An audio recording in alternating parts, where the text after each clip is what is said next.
Roughly 1 in 5 people in America live with some form of disability that impacts their everyday life. These individuals have not always had the access to opportunities and rights that are present in today's society, as the American government once did not deem it necessary for them to take responsibility for protecting their rights. The Americans with Disabilities Act, also known as the ADA, was signed into law in 1990 to create equal opportunities and improve the quality of life for those with disabilities. The ADA was created after a long-fought battle between disabled Americans and the government. Though there are still struggles present today, the Americans with Disabilities Act was ultimately a historic and vital piece of legislation that addressed previous inequalities and furthered the civil rights of disabled individuals, not only at home but also abroad. It further set the precedent that the government was responsible for protecting the rights of all of its people, backing the idea that everyone in the United States has the right to equal opportunity. Prior to the passage of the ADA, discrimination towards disabled people was rampant across the United States. These practices dated back to the mid-19th century with the enforcement of ugly laws across the country, which prevented disabled people from appearing in public. These laws stripped disabled citizens of their rights, as people in public spaces, such as vendors and performers, were no longer allowed to earn an income. Even after the dissolution of these laws, disabled people were still discriminated against in everyday life. In most places across the country, public and private buildings were inaccessible, sidewalks could not be accessed without assistance, and those with disabilities were denied an education or jobs because they were deemed a safety hazard or incapable of performing tasks. One prominent activist for disabled rights, Judy Heumann, attested to these challenges. Over the years, I have faced discrimination because of my disability. I was denied the right to go to school when I was 5 because I was a fire hazard. I lived in Brooklyn, but could not ride a bus or train because they were not physically accessible. I was denied my first major job as a teacher because I couldn't walk. When I was 18 years old, I went to vote. However, I couldn't go by myself because our polling place was up 4 steps. These examples of discrimination, along with the success of other social campaigns of the time, like the Civil Rights Movement and Vietnam War protests, inspired the idea that meaningful change could be achieved and would eventually spark the disability civil rights movement. Following World War I, the United States began to pass legislation that helped protect the rights of those disabled in the war. A particularly notable piece of disability rights legislation from this time period was the Social Security Act of 1935, which provided benefits to blind and physically disabled individuals. One of the most significant pieces of disability rights legislation to be passed was Section 504 of the Rehabilitation Act of 1973.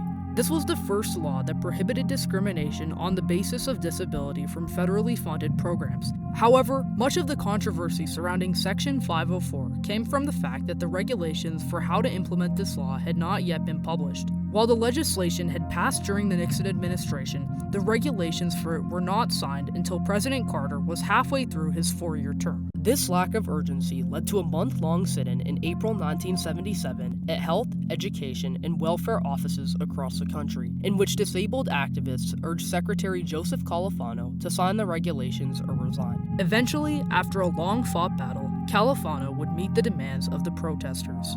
The idea of creating a disability civil rights bill originated in the 1980s. Many of the inequalities disabled individuals faced were brought to light by the Toward Independence report, which showed how public programs were serving the disabled and also provided details on how a comprehensive piece of civil rights legislation could be drafted. The first draft of the American with Disabilities Act was introduced in 1988 by Representative Tony Coelho and Senator Lowell Weicker. While the legislation was popular in both the House and the Senate, there were concerns regarding costs for small businesses, potential lawsuits, and lobbying from public transportation companies such as Greyhound, who feared costs would be too high. Congressman Tom DeLay was one of many who opposed the ADA and argued the wording would lead to lawsuits regarding a lack of compliance, saying that business owners just want to know how to comply with the bill.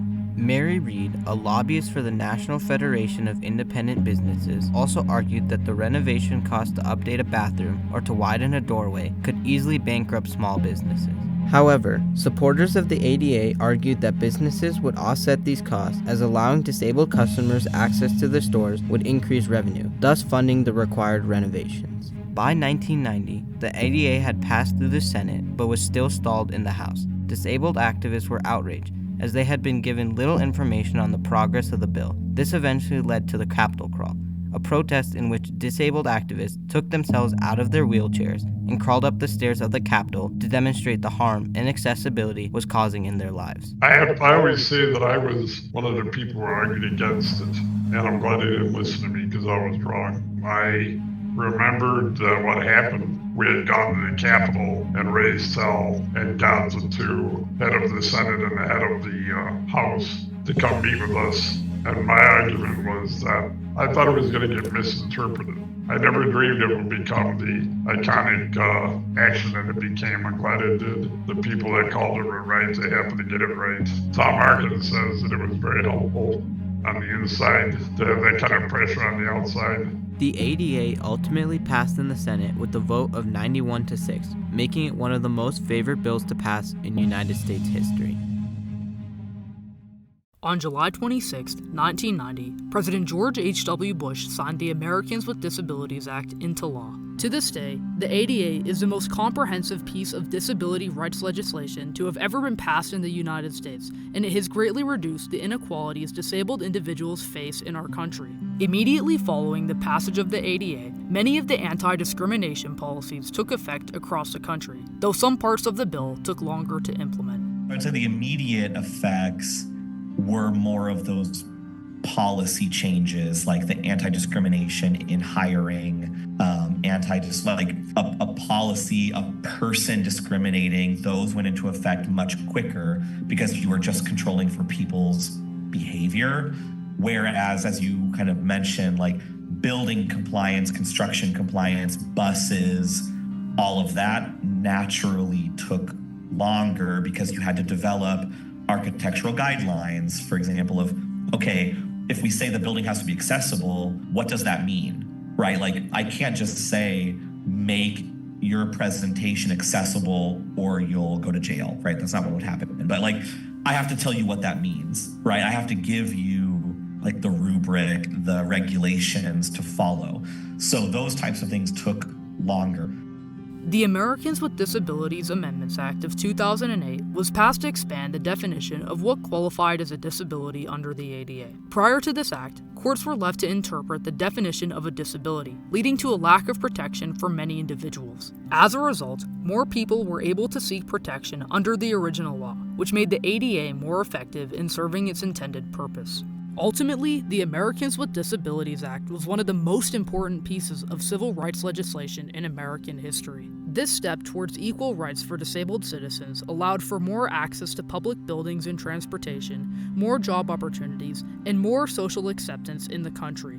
The biggest impacts that can be seen as a result of the ADA are its accessibility features. All public infrastructure, such as sidewalks, are required to meet the ADA standards for accessible design. Gregory Schliefer, a resident of Roseville, Minnesota, shows just how the ADA has impacted him. I have come to appreciate simple things like curb cuts and more major things like wheelchair-accessible restrooms. I can go to malls and theaters without worrying whether I can get there. Just about any public building now has access. The Americans with Disabilities Act also inspired other disability civil rights legislation globally, such as the highly ratified United Nations Convention on the Rights of Persons with Disabilities. It also inspired policy changes across individual countries, with more states globally now implementing more protective policies for their disabled populations that are modeled off the ADA. While the ADA has been a monumental bill, there's still much work to be done. Many of the issues regarding the ADA come from enforcement, since individuals are responsible for filing lawsuits, which can often be costly and time-consuming. Some older buildings are also not required to be made accessible due to their age, which keeps unnecessary barriers in our society.